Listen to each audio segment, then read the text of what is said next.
Hello and welcome to the Baby Giants Investing Podcast.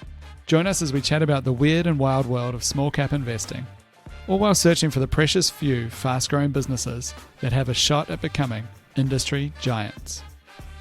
This podcast is for entertainment purposes only and should not be relied upon as the basis for investment decisions. Podcast guests and their clients may maintain positions in the securities discussed in this podcast.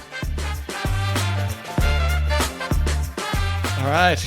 Thanks for joining me, gents. We've got Andrew and Claude in the house. I'm a bit sick today. Claude, you were sick. Was it last week or 2 weeks ago? Can't remember. 2 weeks Maybe it was ago. 2 weeks Good ago. now. My mask has protected me from further illness. Touch wood. All right, we've got a couple of things to chat through today. It's a bit of a quieter time at the moment. There's a bit less going on. Maybe I should start off with some good news. Let me just have a look what we got. Okay, there's some talk of a vaccine to stop breast cancer. It's pretty good. Almost magical chemists can now move single atoms in and out of a molecule's core. It's pretty cool. About DNA time, sucked into air Matt. filters. About bloody time Yeah. that we're able to do that. It's been too long. What about you guys? Have you had any good news over the last week? Seen any good progress, human progress stuff? Not really. I don't know. I haven't really. I actually wait for this very conversation, Matt, so you can To fill learn me in what's on the going on. latest. Yeah, But no, Generally speaking, I think that from memory, I think now they've said that everyone can have vaccines, or all adults can have vaccines every 6 months to COVID. So that'll like hopefully reduce some of the disease burden in the population. Still pretty wild to me. Like hospitalizations aren't far from where they were at their peak for COVID. And like 2 years ago, everyone was like, this is a terrible thing. We can't deal with like this, extra, our hospitals are full and, they're basically overflowing. And then now like there's still crisis in hospitals every time there's like an up wave. dude, you and COVID is like me and Bitcoin. Yeah. You're like a dog with a bone. Yeah, because I want it to go away like properly, but we'll never do that if people that's just funny. ignore it. Yeah, true. Probably me and nuclear energy or something. Yeah. You got to shoot your shot, right? There's a few things. So I joined, I was in Sydney last week. So there was a Morgan Stanley presentation, then a space conference. So there's actually a few good things I should think of from that. So one, at the Morgan Stanley conference, we had a presentation from David Sinclair, who wrote the book Lifespan that I'd mentioned to you guys before. He's basically working on basically radical life extension. He thinks that there's one cause for aging and that they've figured out how to manipulate it so that they could create and or reverse aging, basically through this one biological process. Yeah, and so that's pretty exciting. Like it's pretty, the conclusion there is that we could potentially stop and reverse aging. Okay, that was the other thing I was going to ask. Is it also reversing? Because it's kind of, you'd take it, right? If you sort of get to 88, and it's like, well, we can stop you aging from here, but you just have to be 88 for the rest of eternity versus, no, we can wind it back to 25. What age would you guys go to if you could, like biologically? I think 25 is pretty good. 27, I always think there's that movie In Time about it where everyone just got to 27 and then they stop aging. It's like a sci-fi That's movie. pretty, yeah. I'd go younger. I feel like 21, 22. Man, honestly, I'd take 35 at this point. I think brain's fully developed 25, so I'd probably go there. That's a good time. What would you say? 35? I liked it when my brain wasn't fully developed. What are you talking about? I'll take 40, right? Like it just, like at the moment I've just got the slow, steady decline into, my old dotage. So I'll it's all a win basically. I just feel like that stuff's only going to be, I don't think it's going to be widespread if there's like some way of, all of these kind of things against aging. It'll start with just like really rich people, maybe. Yeah, Rupert Murdoch is going to be around forever. Yeah, it's like, congratulations, now Rupert Murdoch lives forever. Yeah. Yeah, well, that is a fair question, is how distributed it'll be and how much it costs. I guess it depends how cheap it is to start off with, and I don't know. This gets pretty wild if you actually think about living indefinitely. But yeah, he's basically like, he's not just like some futurist like talker guy. He's actually developing a bioscience company that is developing this very molecule and is on the cutting edge of all this research. So it's kind of cool. In terms of sort of wealth and power structures, there's huge sort of discussions, but I would even say there's probably something negative to that in terms of just human progress. There's this wonderful saying in science, that science progresses one funeral at a time, in the sense that you kind of need the old guard to die out before new, better ideas can take hold. We're just, even the most rationally minded, objective scientists, it's very hard to let go of old theories. And it's true in a lot of domains that you need that passing of the torch to a newer, fresher, younger generation that's sort of got a willingness to be open-minded. If we're all living for a long time, I just feel as like we have this like feudal system of the mega rich, and just nothing progresses because no one is open to new ideas or new ways of thinking? Yeah, I think that's a fair question. I actually tried to ask this at the presentation. It's like a Slido, so you could put questions through, and like whenever I submitted that question, it did not get allowed to be seen. So I don't know if that was being suppressed or people like, it's too negative. But yeah, that was kind of my question as well. What does it do for progress? But I don't know. I think about it more. I was thinking that maybe that's just like the kind of reaction we have whenever we learn of any new technology. We always think of the downsides, and I was thinking there's probably ways that we could manage that. Maybe if you stay younger for a long time, you don't actually become as closed in your thinking, like maybe it's a factor. So I do think there's something to it, but it's easy to think of the downsides, and it's just a potentially immense upside as well. Yeah. Cool. Let's look some shares and investing. Yeah, so what's news over the past week? I guess one that caught my eye was Limeade, which had a takeover come through. So Limeade, I don't know if we talked about it much before. They're like a wellness software. So it's a SaaS company, all subscription revenue. They would work with some of the big Fortune 500 companies, and they provide an app that helps manage employee wellness. And wellness, basically is what they pitch, but how like happier and healthier your employees, literally stuff like employee health and engagement and all that kind of stuff. And yeah, they're decent size. Like it was kind of surprising they listed in Australia, but listed here. It has not gone well for them since listing, and I think the business has been struggling to grow. Maybe it pushed really hard before the IPO, a few things with it, but it's just had a takeover offer come through straight off the bat. No like bidding war to get this, at a 325% premium to the last traded price. Wow. Which I think is just kind of stunning. And we'd seen some of these premiums like IntelliHR we talked about before that I think got up to around 300%, but that was after a bidding war, that got it up there with two different parties pushing.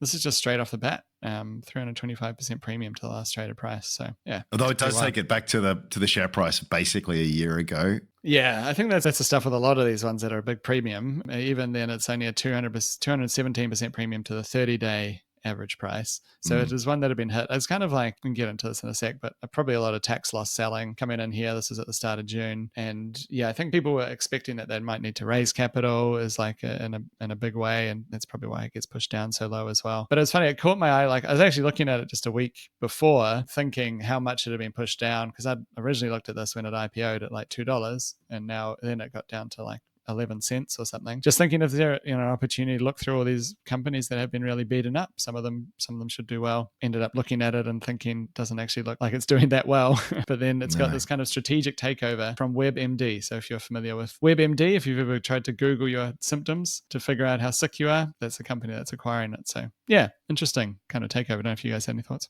Can I ask you a question? Because I don't know the business well, but I mean, wellness just sounds very vague. Maybe there's something much more to it. I'm sure there is. But like for a SaaS business, I'm just looking at their recent preso. The gross profit margin is 69%. Like, well, that's not as high as you'd expect. And man, their operating costs are pretty substantial. I mean, just last year alone, they've spent $17 million on sales and marketing and over $22 million of R&D. That's some serious tech investment for a company of this magnitude. And, you might sort of forgive it a little bit more if the top line had just been growing like the clappers. But I'm taking a very narrow range here, but FY21 to FY22, top line grew at 3%. What am I missing? I guess I'm not missing anything, and the market saw all of that, and that's why I went from $2 to 11 cents. Basically, I don't think you were missing anything. This WebMD, I didn't see the announcement. Is WebMD more about, we can do more with it, so for us it's more valuable? I think that'd be the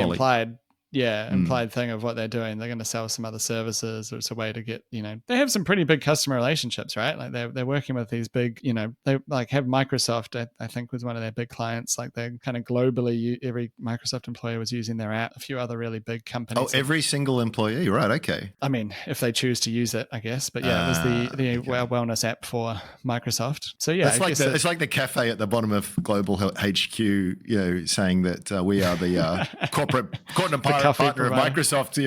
We provide the coffee. It's sort of like, I'm sure it's true. Absolutely, they're a customer, but it's sort of like they probably. No, this was a big deal. That was one of their biggest customers. So it's not just not just flashing the name like you say that you're partnering with Amazon because you're on AWS or something. No, I'm just saying it's much more significant for these guys than it is for Microsoft.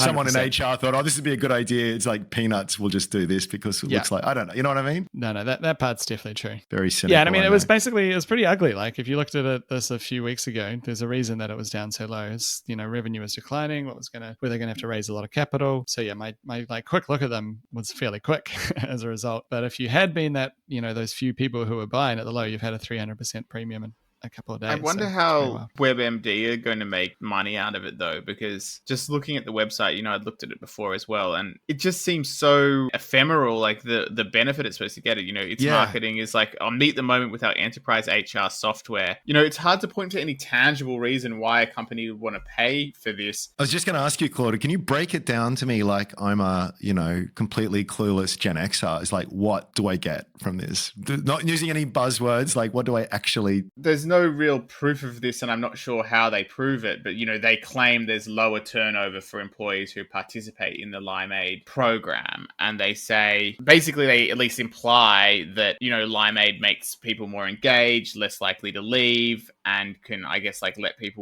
let management know if someone's going to burn out. But I just can't see, it's basically pitched as enterprise HR software to care for employees. Now, even let's just say if this thing, helping, so things like a benefits wallet, like that gives them health plan information, request time off, retirement plan information, employee stock program, all of these kind of things, I don't see how they're in any way unique to Limeade. Like, I don't think you need the Limeade platform to take care of employees, basically. So I just feel like this might be one of those things where it's kind of pitched as, there's a software for every single little niche, every single, niche of employee relations or whatever. Like, there's a lot of HR software out there. I find it hard to see how this ends up being, much more than a module in some other big HR suite. Yeah. And I think, we've all had a crack at, various HR systems, and most people listening who've worked for various companies probably been in some sort of HR reward system or system for taking leave or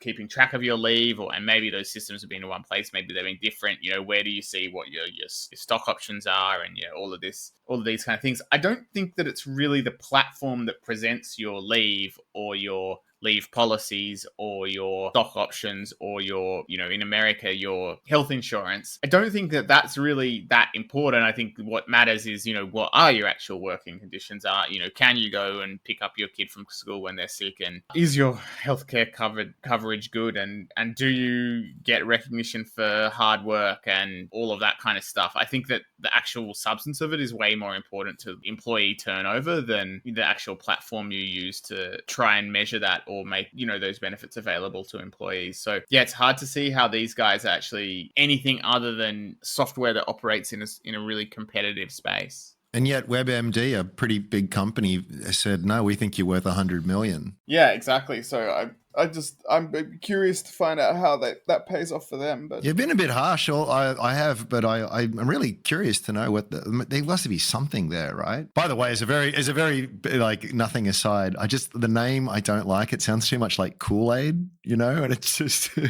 don't know if it's got the best sort of connotations for HR related sort of products. Anyway, what do you think, Matt? I had never thought of the Kool-Aid connection before. I didn't really love the name that much. I had never thought of that. Now you know it. No, I can't not think of it. I mean, okay, so this has real revenue, right? Like it's got quite a lot of revenue, recurring revenue. They've got relationships with all these big customers. So yeah, I don't see it being like WebMD if they're trying to push into this space. Yeah, so what is it, around 60 million of CAR, contracted annual recurring revenue, but say it's around there. It is basically flat, so it hasn't been growing very well, but that's a lot of revenue. And if you can kind of turn that business around, go in and cut costs, I could see like a private equity company buying this and making a lot of money out of it, frankly, like cut all that R&D. How long does it take customers to churn? You could probably make quite a bit of money pretty quickly. I don't know if this is what WebMD is doing, but WebMD could be buying it. A lot of revenue they get to add, maybe do some cost cutting, maybe there's some like synergy stuff with what they're already spending on, but also they just gain a lot of like very big customers, basically like enterprise, very large US enterprise customers for their own product, whatever else they're trying to sell, WebMD. So that's where you get these like things can be worth more strategically to the buyer than they'd ever be worth to us in the share market. I think that's an interesting thing that can happen sometimes. Yeah. So we're like, there's companies where we would never make the DCF stack up that can be worth more than we'd ever pay. I'm not saying Limeade necessarily is, but that might be what the logic of WebMD is when they buy it. You're 100% right. It's such a good point. It's kind of like you can go through some thought exercise and say, okay, we slash all the costs without sort of impacting the ongoing development and refinement of the product itself, and not, I guess you can leverage off existing sales assets, etc. But like, let's say you know, in the reasonably near term get to 15% sort of net margins, and maybe you take flat top line growth and you sort of get it up to like 10, 15, 20%. There's still a multi-year payback in that. I can't do the maths in my head, but it's not, even under those kind of scenarios, it's not a quick win. So yeah, I can see how private equity can take this. It's got $60 million revenue, rip out as many costs as possible, make it, make $10 million profit, and then sell it for 30 times profit. I could see, that relies on having someone be willing to overpay on the other end, but I could definitely see how that happens just by ripping out costs. But then why would you buy it buyer, then? I don't get it. It's sort of like you've ripped out all the guts of the stuff. You haven't done any feature enhancement or new development, and now you want me to pay that much more than what you paid for it? I mean, look, it happens all the time, right? Maybe WebMD sees itself as having good lead generation to sell Limeade or something. Yeah, it's an interesting one. Any listeners have got any insights here? Let us know on Twitter. I'm open to the case here. The bigger product is Limeade Listening, which is, I think, tools and insights to build a strategy that works. So I think it's mostly just that's surveying and trying to find out how people are going, and more just monitoring. That's the bigger, in terms of customer numbers, that's the bigger product rather than the actual HR benefits interface. You still need, at the end of the day, you need the right corporate environment and culture for this tool to be of any use. You could imagine working at a lot of, let's face it, a lot of very large institutions, a soul-crushing sort of entities. It's like you sort of got some feedback for your boss, like, I don't know, we've got an app for that. Let us know on that. You punch away. You do the umpteenth employee feedback survey this week, because you've got to do that. I could see myself hitting my head against the wall saying, look, what's the point if it's never listened to, right? So it's kind of probably a really good tool for the company with the right culture and intention, and that can integrate it properly into other HR systems and the rest of it. Probably immensely valuable. But, it's kind of, at the same time, I can see a lot of HR sort of saying, well, we've got it because we have, and look, we care. Look what employees can do. Again, I definitely think I think there can be situations where, there's an HR tool to measure, how happy employees are. And when employees are happy and give good results, then the manager's like, hey guys, great survey results, blah, blah, blah. And then when the results are like terrible and scoring poorly, they're just like, all right, we'll never talk about that again. I'm skeptical. Color me skeptical. I think that there's not really a software solution for actually having, good management and culture. Like, that is something that comes from values that are coming down, like what matters, whether people are willing to intervene in situations, or if they just it has to do with management. It has to do with actual people and what kind of behavior is acceptable for managers. Yep. And essentially that kind of thing, not measuring. It's you can measure it, but that doesn't mean you'll actually do anything about it. And also, you don't know the incentives people, how anonymous things are. You're all anonymous. You're a group of 8 people, we totally can't guess who's who from the answers. So let's see about that. But yeah, look, either way, I think that there's a bigger story here. We've seen TeleHR, which you mentioned before. We've seen Tesseract just the other day have a takeover, which again is a sort of similar story. Got smashed down, probably seeing tax loss selling, people finally capitulating, and then there are some takeovers here. So I don't know if there's an obvious way to play. I've personally never taken the approach of trying to get in front of takeover offers, but now would seem to be the time for it. If you ever wanted to, actually try and think about what companies might be in line to be taken over. We have seen a fair few of them lately, and all of these companies that are down, they're getting, for some of them, this is tax loss selling season. So there may even just be a natural peak in selling motivation, because for someone who has made it a profit off a lithium stock or something like that, they have an incentive to sell a loss-making position in June, because if they do, it will offset some of their capital gains, leading to less tax payable for the FY 2023 year. So that's why in June, completely aside from takeovers, sometimes, you can see share prices of companies that have had a rough run. They can they not necessarily bottom, but there can be a little bit of extra selling liquidity in June, because somebody might be motivated to sell who is no longer that motivated to sell in July. Yes. I just say fine. We should talk about that tax loss selling more broadly, but just I would be careful as an investor wishing too much for these kinds of things. As you made the point, Matt, with Limeade, I'm sure a very tiny percentage of shareholders did well out of the, because you had to be a buyer at those levels sort of beforehand to have got it. If there's nothing more painful than a company that you believe in and that you like. And okay, maybe things got overvalued and then things got really undervalued and you get a takeover bid. It feels good because it's up from the base, but it's kind of like, well, if I still believed in it, I could probably get much better just holding this over time. And it just forces me out. And it might be up from the last traded price, but it's still down from where I bought it. So it's not always the saving. I mean, the only time it's good is where it's like a situation where you probably should get out and you're just purely holding for anchoring and endowment reasons. And this sort of like forces you out. But if that's not the case, it might not be that great a gift. Yeah, I think that's fair. I should just add 2 other points with Limeade. The revenue I was touching before is USD. So it's actually more like, it's about 100 million in Aussie dollars. So it's more like 1 times revenue. Okay. And also when I first looked at Limeade, just another story on them, they're basically an employee wellness software, but their like Glassdoor reviews were absolutely terrible, which I just thought was slightly ironic considering they're supposed to be a wellness company and don't seem to have very happy employees. And maybe just the last one, there can be some niches that do surprisingly well, like Culture App, if you remember that company, which is basically like doing the very quick surveys, that's got up to like a $2 billion valuation. I'm not sure how it's still doing today, but it has been one of Aussie success stories of like a tech, health, HR tech company that seems actually quite simple. It's just like score how happy you are. It's like a net promoter score for companies. Interesting. But yeah, I don't know for a strategy. As I had a broker was actually pitching me on this type of strategy a couple of weeks ago. It's part of why I was looking at Limeade, but just around these companies that had been very beaten up. The challenge is that typically they've been beaten up for a good reason. It's like, it's kind of hard to know. I guess they were more pitching of like, they could go and companies that, well, they're a broker. So they're trying to make money from capital raises. So they're trying to pitch that the companies that have been beaten up, that everyone thinks they're going to raise capital, you take part in the capital raising and then get the recovery from there. But the challenge is most of those companies are just not on a very good like operating path. And so I guess that's the tricky part. You kind of want, what your ideal scenario would be, a company that's already been turned around where maybe they had some debt and you do a capital raise and you take out any of the debt that they had. And from then on, they're like now a very profitable company because they've been turned around and the debt's gone and everything's kind of better. But I think those are pretty rare. It's basically like a recapitalization, investing in a recapitalization. So for anyone who's not aware, a recapitalization is a very, very large equity raising relative to the current size, just because the company needs capital and massively dilutionary for existing holders. Am I speaking out of turn? I might be misremembering, but I want to say Altium, because it had a long history, right? And didn't it have a big recapitalization at one stage? They spent years in the doldrums and before being turned around. Look, I might be misremembering, but I think that was the case there, and that potentially an example of when exception to the rule, absolutely, but a potential example of when it did work out. Yeah, I mean, that could be a good example. That's a good point. It was down to like 10 cents, right, at one stage. Just try and look it up.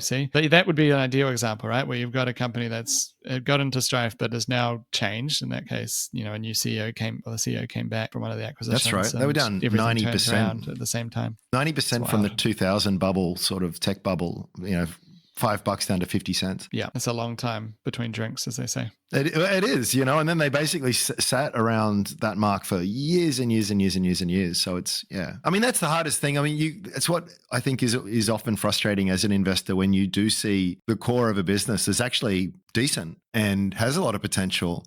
And okay, it's been mismanaged operationally, but maybe the capital structure has been mismanaged and the rest of it. It's just, I think the lesson there for me is that one, just remember they are the exception to the rule. It's the whole, turnarounds rarely turn kind of thing. But I think the other thing, if you want to sort of go down that route, is just remembering that even when successful, you can't turn around a business in 6 months. You just can't. Maybe a corner shop, fish and chip shop, okay, maybe that's got potential, but like any decent sized company of, tens of millions upwards, which is still very small on the ASX, of course, like that is hard. That is really, really hard to sort of turn around. We talked about culture before. I think that is the big challenge within all of that. But besides all the other challenges, which is going through people love winning, right? I forget who made the point. And when your company has been losing and you're part of that team, it is just soul crushing. Good people tend to sort of leave for better opportunities, better paid opportunities, is a lot of things, particularly in the US, performance rights and these don't come through. And someone comes in and says, we're going to turn it all around. But it's spiritually hollowed out the entity. And it's just, I guess my point is it can be a hard road and fair, a very profitable one if you get it right. But yeah, it seems like a difficult approach. Yeah, I think particularly it's something, because obviously we focus on tech. I think what you can see with a tech turnaround is someone comes in, cuts away all the R&D basically, and maybe even some of the sales. And so it instantly goes to profit, this business that you're turning around. But then what happens next? So you have a good year and it looks very cheap because you've got, and maybe there's some latency, maybe you'd won some contracts before. So there's still some growth coming through, but there's no more growth after that. And so, yeah, that's where things can get really bad. And then they start turning again. Yeah, I'd seen that in some companies that I'd looked at, some that I'd owned before, where the company kind of gets gutted. They suddenly show profits, but then what happens next? There's no phase two, basically. And next thing you know, a lot of the people move on, blah, blah, blah. But yeah, the culture of a winning high growth company is not likely to be very aligned with the things that you need to do for that turnaround. So you kind of need another management team to come in, I think. You do. Oh, interesting. Should we chat? You had a question come through, Claude, on LGI?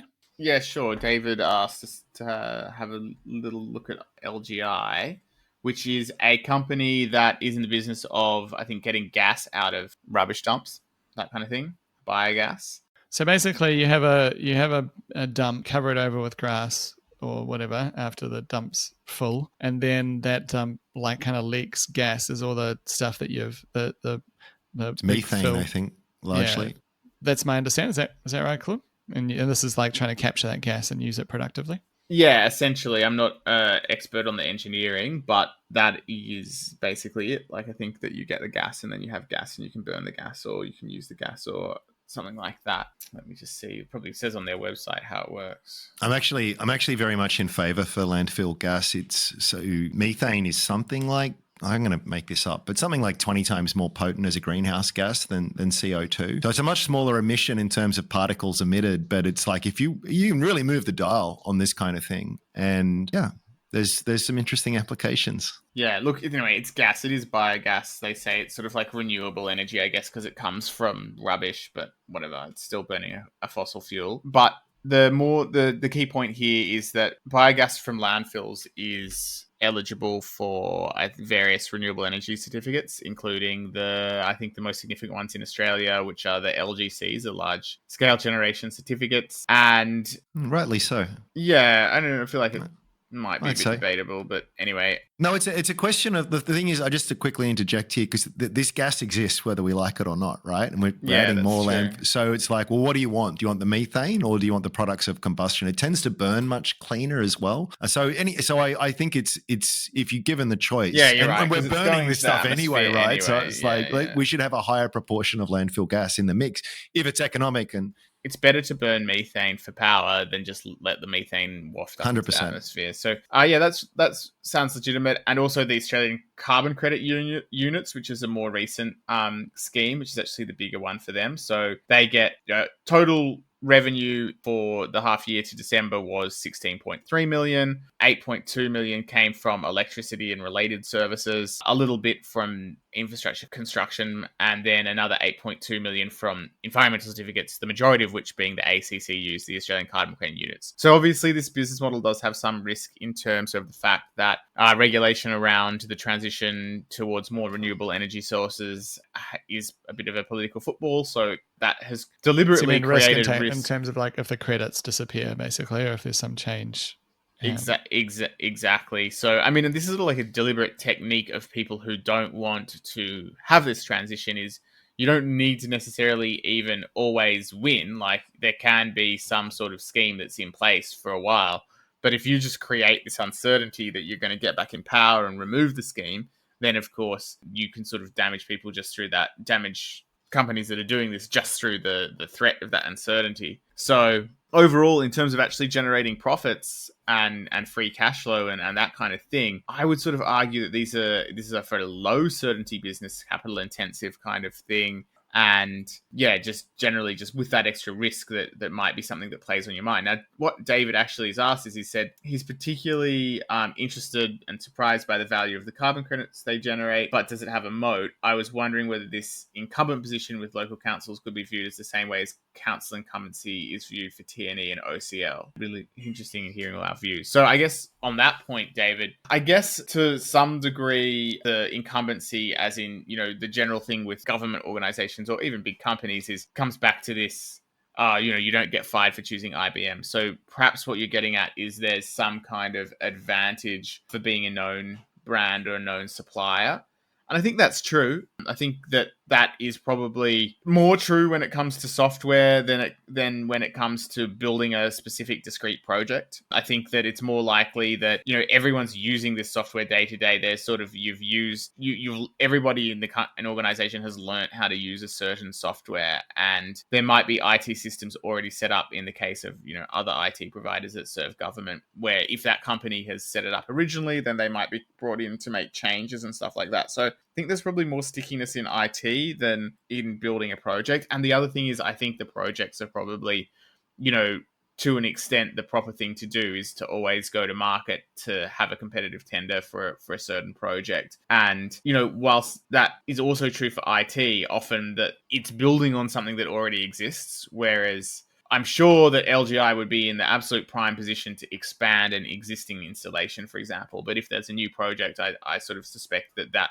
level of, I guess, incumbency would be probably a lot less valuable than with something like IT or IT services. Yeah, I'd agree. I think they're pretty different types of businesses. And that factor you mentioned where, government needing to get competitive bids, like the voters don't love the idea of incumbency, right? Like if it's something like obvious, it's not in the interest of society to have like monopolies in general. Part of why it happens in software is because it's kind of hard to get competitive bids for things. I mean, that's kind of what we try and invest in is a non-competitive markets. But yeah, the market for operating like a gas field is fairly competitive, I'd think. Yeah. So I think there'd be probably like I think you framed it well. I think you'd be challenged at the time of renewal to see if there's someone else who wouldn't be willing to do it cheaper. And so even if you do keep it, then the margins are probably not that high. But yeah, I mean, it's an interesting one. It's definitely had a lot of growth over the last couple of years and very economic, basically. Like the margins are actually quite attractive for the type of work. If you looked at this, if there wasn't the kind of government support, the margins wouldn't be anything like this. Yeah, I guess the risk, as you say, it's one of a change of government, but it could also just be that governments decide at a certain point, we've got all the biogas that we need. We don't need to keep paying so much for it. The margins are too high, basically. We could do it at a much lower margin and therefore like lower credits. So that might be the other risk over time. There's the added benefit of just like the firming capacity that these kinds of plants provide as well. So there's sort of different economics in different situations. Man, the national energy market's probably one of the most insanely complicated things to get your head around. I tried to dive into it in years previously, and you can kind of get there, but geez, it's complicated. But I feel as though structurally there is a reasonable case to be made for a tailwind there, just from what people are sort of demanding. It looks good. It's good for the environment. There's an asset that in the sense that all of this gas is underground, just not being used and leaking into the atmosphere. It's got a look. At the end of the day, it's a nice story, but nice stories, can have tangible outcomes for investors. Particularly when there's legitimacy to the narrative that's being told. So I mean, I've only just looked at this thing, but I think that this is an area that we're going to see. My view is that we're going to see increasingly dynamic and complicated grid, particularly as renewables tend to grow. It's going to be sort of multifaceted. I feel as though biogas has a role to kind of play. And the point that the economics work out is a very strong argument, in fact, for it. Maybe they're too good, as you say, Matt, now for the reasons you discussed, but the fact that they can be positive at all in and of its own right sort of helps argue for it. And you can have the sort of the narrative push from the other sort of societal benefits that people believe are there. So they recently gave an update to their FY23 guidance, which is basically coming in slightly above their forecasts. Their previous forecast, not very much, but also again not really huge half-on-half growth there. So it was 16 million odd revenue in the first half. They're now guiding to 32.2 and 32.8 million revenue for the full year. And they give underlying unaudited EBITDA guidance, it's like 6 to 10% above what they thought, now coming in at 14 to 14.5, more or less. Look, I mean, this EBITDA is really not a good guide to the owner earnings or profitability or value really of a company that is investing a huge amount in, physical assets, because the DAR and also any interest payments, of course, but the depreciation and amortization is extremely real. It's a real expense, and that basically just means what they're doing is they're spending money, and instead of expensing that to they're putting it through the investing cash flow line, and so they look more profitable than they are. So these guys had net cash provided from operating activities of 3.8 million in the first half, and they spent purchased property equipment of 4.5 million. So it's cash flow negative. Yeah, but some of those are CapEx investment cash flows, so you might be more. Yeah, I'm not saying that. And it's a 30%. I'm really coming out to bat for these guys, knowing nothing about it. So, but that's what I'm saying, is that advocate. EBITDA margin is nothing. Like, it's like that might be a thesis for why the stock goes up. Like, if the market starts being like, oh yeah, this, like, the EBITDA's growing great. Oh, that's awesome. Right. And people buy shares, then that totally might be a reason that the stock goes up. And I'm not against that. The stock could also go up because it's, an environmentally friendly. It's like helping solve climate change. Energy costs are going up. There's a few tailwinds, a few thematics there, which could totally drive the share price higher. And one of those might be that they can get gains in EBITDA. But I'm just saying that the EBITDA is not a good guide to underlying earnings at all. The net profit is a better guide in a way, because, and then if you look at free cash flow, like, it's just, because it's growing and investing in the assets, the free cash flow is always going to look worse than the net profit. But I'm saying at least the net profit takes into account the proportional expense of the capital expenditure that is now generating that profit. You're right. So I just think EBITDA is just I can't even understand how they get away with it. Like, EBITDA makes sense when EBITDA makes sense. Away with it though, Claude? Is that what you mean? Well, like, sell it as a metric. Yeah, exactly. It's like, why are you guiding to EBITDA? Yeah, I agree with all of that. I will say, look, just looking at their recent half yearly for FY23, they're talking EBIT margin. They said 30% EBIT margin. That's not bad. No, it's not. But it's a government policy that allows it. Like, these guys have 8.2 million in environmental certificates income, and they have net profit before tax of 3.3. So their entire profitability relies on these government subsidies. I am not against those government subsidies. That's exactly what they're supposed to do, is make a business like this profitable so that it can exist. And that's good, and that's fine. But, that's where it's coming from as well. And all it takes is, a Tony Abbott style character to come in and be like, I'm going to start burning things down. You're right. It's a very legitimate risk. Very legitimate risk. It feels as though, even if you want to just look at it through a political lens, it seems like a very low win proposition to take to an election. To wind back something like that. Even it might be people who really know it fairly well, and I think there are some pretty serious flaws in a lot of areas of these systems, but it just doesn't look great, right? It's sort of like, well, it's not even one side. There's just like a faction of people who don't like this kind of environmental subsidies. And so it is a bit of a risk factor when a company relies on them. And that doesn't mean it's worth nothing, by the way. It's just that if you're paying 40 times earnings, okay, so like it was 2.8 cents diluted earnings per share in the first half, like allow for a little growth, which may or may not come. Call it 6 cents. It's still, I think, around 40 times earnings. Share price is $2.42. So it's a pretty high PE ratio. I see it more as, if the stock price is going to go up, I see that more as being just something to do with the story and a bit of momentum and trading and stuff like that. I don't necessarily see how the future cash flows from this business, how you could have confidence that that'll pay off for you. Matt's, I can see for those listening at home, he's like desperately like coughing and hacking up a lung on our screen while he's on mute. Are you okay, mate? Yeah. I guess I'd just say the only other 2 cents I'd add is that for some of these like small companies, governments can change policy without people really noticing. So that probably, I'm not sure if this would fall under that with the scheme, because the scheme might be broad enough that a lot of other companies are affected. But if the government changed policy so that only like landfill biogas got affected, no one would even know about it, I don't think. Like this, I was surprised by some schemes that got dumped when there was a change of government in New South Wales, like some good schemes that seem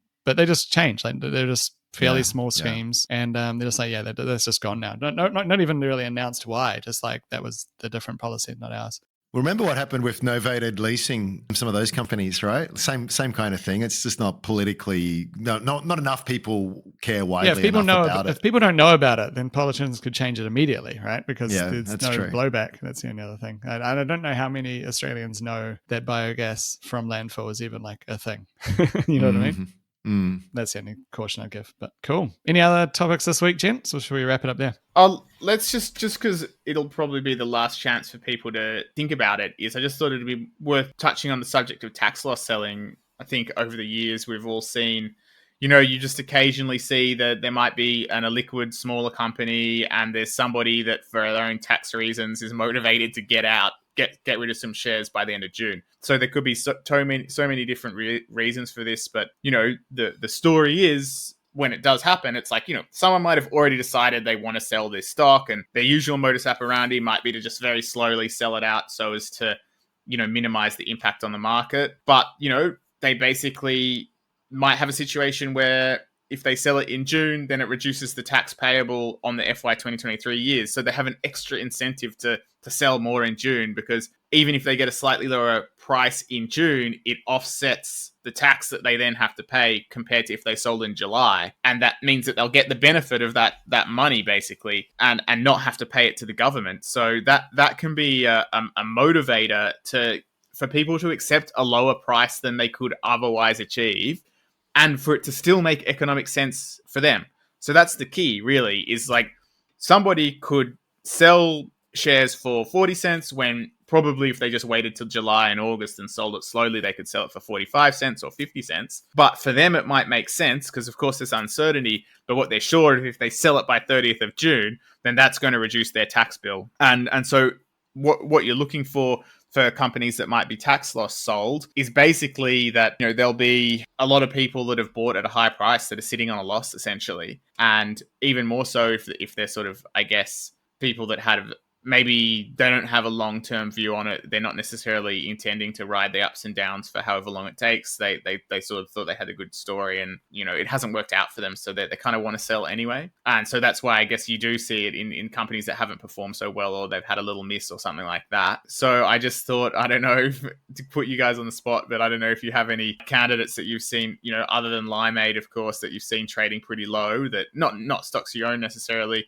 just companies that come down a long way and that you think might be worth chucking on the watch list for any kind of strange activity in the last days of June. I'll go with Envirosuite. I haven't talked about that one for a while. I think that's a pretty prime candidate. Like, I think it's probably fair to say that the growth has been, they continue to grow. They continue to sort of be very much on track for profitability, et cetera, et cetera. But it's gone from just in the last year from 19 cents down to 8 cents. And I'm sure tax loss selling is a component of that. Yeah, I think that's a good one because that's been caught in a tough spot with, being out of favor, being a loss-making tech stocks. And that has already come down, that whole sector has already come down a long way. So, and yeah, I can definitely see that being. Can I make a sort of a tangential point here? I'm going to be very in a cynical mood today, but I did see today that David Johnston, the outgoing chairman, bought some shares, and the day before, Jason Cooper, the CEO, we've spoken to him before at Strawman, bought some shares as well. On market trades with their own money. Great, particularly from an outgoing chairman. Fantastic. Except when you look at it, it's like they bought between 10 and 12 grand each, right? So Jason is on 363 as a base salary plus 50% upside on STI. It feels like there's two possibilities here, right? Purely just independent personal financial decisions because they know the company well, they think the market's cheap and they bought shares. In which case, it's like me buying $500 worth of shares. What's the point? It does nothing. Or, and maybe this is the way it was this would be a really good signal to the market, a show of strength, the chairman and the CEO buying shares. In which case, make it worthwhile, guys. What's the point, right? If anything, it's sort of it's just very weak. It achieves neither aim and, swing a bit harder if your really intention here is to show confidence to the market, swing harder, guys. That's Andrew's message to the Envirosuite board: buy more shares, guys. Come on, or don't buy. I mean, it's your money. I don't know your personal financial situation. Don't buy. You know, I'd like it if you did, but whatever. There's a whole bunch of reasons. Buy, never sell. But if you're going to do it, then come on, like 10 grand, like please. Okay, Andrew's not buying it. All right, I've got another one for you that I quite like as a company is Fiducian Group. We do have a little write-up on that on A Rich Life for anyone willing to, wanting to learn about it. But basically a financial planning and sort of funds management business. And yeah, it's not down that much. So maybe it's not down enough to attract tax loss selling. But the reason that it does catch my eye is because it's just notoriously kind of a liquid company. Profitable, dividend paying, I'm pretty sure it's been listed for more than a decade, and pretty sure that it'll keep going as a business for another decade. You have seen some much more significant buys from directors in the last 6 months. 5% yield. Yeah, so I think that, I don't think I have no particular plans to exploit any of these kind of opportunities necessarily, but it just jumps out at me because it seems like it's not too expensive now. The share price had a bit of a rough run. You could argue that it's sort of there's maybe some valuation supports at some point, when it's less than 14 times earning, as you say, a good divvy yield, and you got director buying as well. So a couple of different directors actually. So yeah. Interesting. Overall, still got the founder, I think, is the chairman. And so, yeah, the share price, obviously, the chart's not looking good. It's been down over the last year. But, yeah, I wonder, it wouldn't take too many people to be like, I'm going to finally let Fiducian go. And, the typical thing for me is, like, I think I sold this years ago. And I don't know if someone would make the same mistake as me, but I sold it years ago just because at the time I was like, I feel like the markets are a bit shaky, and a fund manager, if someone's thinking, the markets are going to crash, there's a recession coming, it just takes a little bit of scare. And also they've got the incentive to sell in June. I just wonder if it could lead to some slightly lower than reasonable prices just because it's such an illiquid stock. And if somebody wants to sell, 50K worth, then like as not, they're going to move the market. Yeah, it does. It does sound, just looking at their Prezzo now, they've had pretty consistent revenue and profit growth, down a bit last year, but otherwise up. Not spectacular growth, but I guess at a P of 13, you're not really expecting a lot of growth there, right? So yeah, I mean, mind you, every time I buy a stock at P of 13, 14, and then it seems to somehow manage to make its way down to 10. So I know the value trap well. I've got the opposite of the Midas touch. Like every cheap stock, I'm like, it can get cheaper. But I guess the point there would be one of, I mean, if you're right, and like this is just purely multiple contraction more than anything else. It's sort of, it's different if I get nothing in the meantime, but if I'm getting probably 7.5% with franking credits on this thing, it's not the worst thing in the world to wait before sentiment improves, I guess. Exactly. It's totally non-scientific. It's just in my own personal life, I seem to have made more money buying stocks on PE40 than PE10. It's very true, man. Yeah, very true. But it's easy to forget the dividend yield that you collected along the way, right? Yeah. I actually made the point recently on, I know we've talked about it before, but Objective Corp was something that you could have bought in 2015 for $2 a share, which just seems ludicrously cheap today, right? But that was after 3 years of 10xing.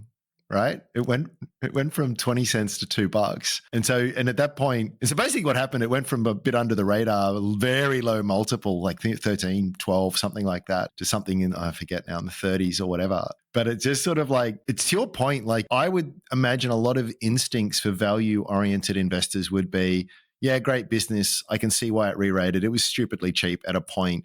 But how much more can it go? I mean, like, don't get me wrong. Free cash flows were growing, dividends were growing, everything was moving in the right direction. But they weren't growing in the same pace that the share price has grown and has since grown. And yet you could have bought at that point and still done insanely well. So there's something, I guess I'm more saying this for my own benefit than anyone else, is that generally speaking, good companies are worth bidding up for and not paying higher multiples. And the ones that are on very low multiples, can often be disappointing despite the apparent cheapness. Another one that I think's like, again, we're just doing heuristics here, guys. This isn't sort of an investment recommendation. It's just ideas. If you're cross-referencing, okay, it could be tax loss selling, profitable business, and director buying. Another one is Advance Zinctek, ANO. I think you guys surely remember them. They were all the rage a few years ago. So Yeah. I reckon this is a cracker for like potential tax loss selling because, again, like Fiducian, it's not very liquid. So again, you got somebody who wants to dump 50K worth, and man, if you dumped 50K worth of shares into the market right now, I think you just sort of there's not even enough to absorb it, basically, sitting on the bid, right? So we're in the wild west of the market here. It's an interesting company, very tightly held by the founder, Lev. Yeah. He's a very colourful character, if I can say it that way. But overall, he's been a fairly successful businessman, hasn't he? Undoubtedly. Very Yeah, successful. 100%. Anyway, he buys. Sometimes it would appear he's the only buyer. And so that's why it hits the heuristics for me. It's like, well, he's still putting his money in it. So... Yeah.